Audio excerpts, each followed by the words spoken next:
Շատ շնորհակալ եք Միացյալ Հայերի կողմից բարեգործություն անելու համար։ Ես Ղարաբաղից եմ, ապրում եմ Սև Քարում, շատ շնորհակալ եմ, որ այսպես բարի գործեր եք անում։ Ուզում եմ այս ուրախությունը սաղ ընտանիքը մլնի, սա եկա օգնություն այլ ժողովրդի համար։ Շատ շնորհակալ եմ, միացեք հայեր մեր այս խմբին, ամեն ձևի գոհ շնորհակալ եմ։ Ես միշտ ուրախ եմ, որ սենց աշխարհում սենց մարդիկ կան, որ մեզ նմաններին կարողանում են օգնեն, մի քիչ ոտի կանգնենք ու այս դժվարություններից մի քիչ դուրս գանք, ամեն ձևի գոհ շնորհակալ եմ։ Միացեք հայեր նախաձեռնությունը ստեղծվել է մեր հայրենակից բարերար Ալեքսանդր Սարգսյանի ջանքերով դեռևս 2021 թվականից։ Նախաձեռնությանը միացած բազմաթիվ բարերարների միջոցներով տարիներ շարունակ աջակցություն է ցուցաբերվել Հայաստանի բանակին, 44-օրյա պատերազմից տուժած ընտանիքներին, զոհված եւ վիրավորված զինծառայողների հարազատներին, ինչպես նաեւ հետպատերազմյան դժվարությունների առաջ կանգնած բազմաթիվ քաղաքացիների։ 2023 թվականից սկսած նախաձեռնությունը նոր ծրագիր է իրականացրել։ Արցախից բռնի տեղահանված գյուղաբնակ ընտանիքներին նվիրաբերելով ընտանի կենդանիներ, կովեր, ոչխարներ, խոզեր, հավեր եւ այլ տնտեսվարելու միջոցներ։ Ծրագրի հեղինակների նպատակն է ոչ թե միանվագ օգնություն տալ, այլ մարդկանց համար հնարավորություն ստեղծել սեփական աշխատանքով ապրուստ վաստակելու։ Այս գործընթացի կազմակերպչական աշխատանքները համակարգել է Արագածոտնի մարզի Վերին Սասնաշեն գյուղի բնակիչ Գևորգ Խամոյանը։ Նա նաև պարբերաբար տեսանյութերով է հաշվետվություններ ներկայացրել բարերարներին, ցույց տալով, թե ում եւ ինչ օգնություն է տրամադրվել։ Ահա այդ տեսանյութերից մի քանիսը։ Միացեք հայեր խումբին շատ գոհ շնորհակալ եմ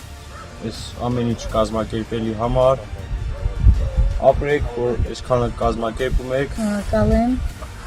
աջակցության համար։ Գևորգ Խամոյանի փաստաբան Գևորգ Խաչիկյանի խոսքով վերջին օրերին հակակոռուպցիոն կոմիտեն հրապարակել է որոշ հեռախոսային խոսակցություններից հատվածներ եւ փորձել է հասարակության մեջ տպավորություն ստեղծել, թե իբր այս բարեգործական ծրագիրը կապ է ունեցել ընտրական գործընթացների հետ, սակայն փաստերը բոլորովին այլ բան են ցույց տալիս։ Փաստ առաջին, վերջին տարիներին նման աջակցություն է ստացել Արցախից բռնի տեղահանված շուրջ 340 ընտանիք։ Նրանց ճնշող մեծամասնությունը Հայաստանի Հանրապետության ընտրողների ցուցակներում ընդգրկված չէ եւ Հայաստանի ընտրություններին մասնակցելու իրավունք չունի։ Այսինքն այդ մարդիկ փաստացի չեն կարողացել մասնակցել ընտրություններին։ Փաստ երկրորդ, Գևորգ Խամոյանը որևէ կուսակցության վստահված անձ, ներկայացուցիչ, քարոզիչ կամ պաշտոնական ակտիվիստ չի հանդիսացել։ Նա պարզապես կազմակերպել է բարեգործական ծրագրերի իրականացումը եւ բարերարներին ներկայացրել հաշվետվություններ։ Փաստ երրորդ, եթե որևէ մեկը փորձեր ընտրական նպատակ հետապնդել, ապա տրամաբանական կլիներ աշխատել ընտրելու իրավունք ունեցող անձանց հետ։ Մինչդեռ ծրագրի հիմնական շահառուները եղել են հենց Արցախից բռնի տեղահանված ընտանիքները, որոնց զգալի մասը Հայաստանում ընտրական իրավունք չունի։ Հետևաբար փաստերը չեն հաստատում այն վարկածը, որը ներկայացվում է հանրությանը։ Մենք փորձեցինք կապ հաստատել ծրագրի մի շարք շահառուների հետ եւ պարզել, երբ եւ ինչ պայմաններում են նրանք ստացել աջակցությունը։ Տեղահանվել եմ Արցախից 2023 թվականին, ապրում եմ գյուղ Տարոնիկում, դիմել եմ Գևորգին, բերեց մեզ նվիրեց հավերը 100 հաճուտ եւ ասեց, որ այս կազմակերպությունը ուղղակի միացեք հայեր կազմակերպությունը օգնում է այնքան, որ մարդիկ մի կերպ ապրելու միջոց ունենան։ Գևորգը ընդհանրապես մեր հետ քաղաքականությունից ոչ մի բան չի խոսել ու այդ հավերը այն նպատակով ա տվել, որ մենք փոքր մեր ապրուստի միջոց լինի։ Միացեք հայերի կողմից ստացած մեր հավերն է։ Շատ շնորհակալ եք այդ կազմակերպությանը, թող միշտ մեր կողքին գտնվեն այնպիսի մարդիկ, որ այս ծանր պայմաններում մեզ զգանք, որ մեր մոտ միշտ կանգնած են լավ մարդիկ։ Միշտ վատը այն է լինում, որ մեր մոտ կանգնած մարդիկ են տուժվում։ Հուզվում եմ նրա համար, որ մենք այսքանը սաղ թողել ենք եկել, մարդը մեր կողքին իրոք կանգնած էր, նրա համար, որ մենք մի քիչ հույս ունենանք, որ ապրելու միջոց կա Հայաստանում, որտեղ այստեղ շատ դժվար է ապրելը, երեխա պահելը, աշխատանքի մեծ խնդիր կա։ Մենք էլ իրան ասել ենք, որ մենք այս գյուղում ապրում ենք նրա համար, չեն գնացել քաղաք, որ կարողանանք թշնամությունով զբաղվեք։ ու ինքը ասել է, եթե թող սաղ լավ լինի, այդ պահեք մենք ձեզ էլի հետագայում կօգնենք։ 20 թվին բռնի տեղահանված ենք Հադրութի շրջանի Ազով գյուղից։ Գևորգը եկել է մեր տուն ու ասել է, որ ինչով կարամ օգնեմ, կովա, թրջունա, այս մեկա,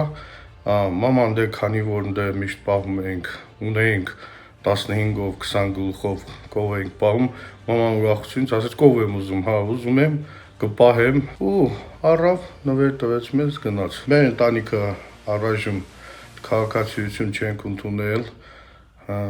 ընտրություններին մասնակցության դե պարզա որ չենք մասնակցել։ Շնորհակալ ենք Գևորգից հետ, մի անգամ որ տեսանք դրանից հետո չեմ էլ տեսել։ Շնորհակալ ենք նման մարդկանց, որ օգնում են։ Ունեմ 4 անչափահաս երեխա, ես ու ամուսինս 6 հոգով 23 թվին տեղահանվել ենք։ Մեզ օգնություն են տրամադրել հավեր, 100 հատ հավեն տրամադրել, օգնություն։ Ասես գալու են գյուղ, ասեցի, որ բազմա երեխաներ եմ, ուզում եմ, որ ինչ-որ մի բան պայեմ, չեմ կարող աշխատեմ։ Այդ մարդը բերեց ու տվեց, ընդհանրապես ոչ մի քաղաքական բանի հետ ինքը կապ չունես, գիչի է խոսացել այդ մարդը, ընդհանրապես ոչ մի բան։ Բերել է մեզ տվել, մենք է շատ շնորհակալ ենք դրա համար։ Ես եմ մենակ տանը եղել քաղաքացի, ամուսինս քաղաքացի չի եղել։ Կնիկս ընկած ոտը ջարդված, տեղումնա, լրիվ հոգսերին վրան է եղել, ձեռով եմ լվասկանանց եղել, Գևորգը եկել է։ Օգնել է մի հատ լվասկու մեքենա է արել, մենք է պոմպա արել, հատուկ են ջուրը կաչատանելու համար, որ լվասկու մեքենա միացնենք։ 3 անչափահաս երեխա ունեմ, ես էլ 5 մարաղոց եմ, մի քանի անգամ գաղթված եմ, այսպես չեն անգամ էլ Արցախի բլոկադայից եմ գաղթվել եկել։ Դուք ընտրություններին մասնակցել եք։ Ես ընտրություններին չեմ մասնակցել, որովհետև ես Հայաստանի քաղաքացի չեմ, ես Արցախի քաղաքացի եմ։ Բռնի տեղահանվել եք Արցախից, եկել Տարոնի գյուղ։ Ապրում եք այստեղ, ապրիլի սկզբին բերեց մեզ 100 հաճո որպես օգնություն տվեց զոհվածի ընտանիք։ Մեկ 3 հոգի եք, բայց որպես զոհվածի ընտանիք 100 հատ տվեց։ Ինչ տեղափոխվել եք Արցախից, որպես զոհվածի ընտանիք, ոչ մեկից օգնություն չեք տեսել։ Միակ մարդը Գևորգն է, որ մեզ գնահատել է, օգնել է հավիճները տվել։ Իմ ընտանիքին տրամադրել անասունարյոծվել եւ բացի ընտանիքին էլի շատ եմ լսել, որ այդ նույն գյուղերում ընտանիքների օգնություն է տվել։ Ղարաբաղի այդ բռի դուսեկազների։ Դուք ընտրելու իրավունք ունեք։ Չէ։ Մասնակցել եք ընտրություններին։ Չէ։ Իրանք չունեմ, ինչ մասնակցեմ։ Հազարավոր մարդիկ կարող են տարբեր կարծիքներ ունենալ, սակայն փաստերը մնում են փաստեր։ Բարեգործական այս ծրագիրը տարիներ շարունակ իրականացվել է բաց, հրապարակային եւ հաշվետու կերպով։ Իսկ վերջնական գնահատականը թողնում ենք հասարակությանը եւ դատարանին։